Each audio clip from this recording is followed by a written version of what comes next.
Bill, wie geht's dir? Oh, nachdenklich siehst aus. Hast du echt Sorgen mit Geld und mit Impfstoff? Sag gern, laden wir dich mit deiner Frau.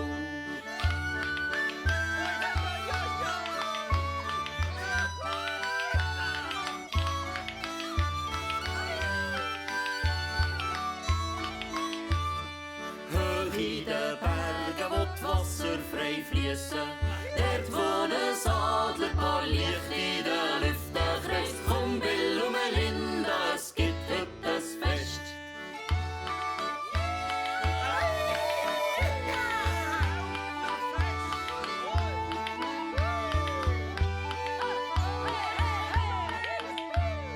Jetzt sind die älteren Leute um das Feuer versammelt. Bierwurst und Schlangenbrot sind schon bereit für euch. Komm, Bill und Melinda, es gibt heute ein Fest.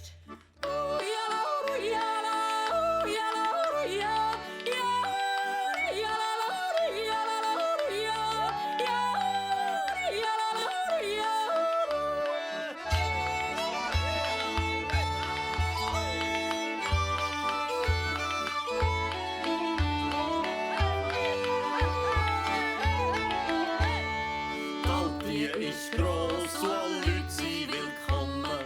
Nimm deine Freunde mit, Anthony wird dorthin. Kommt alle zusammen, wir feiern ein Fest.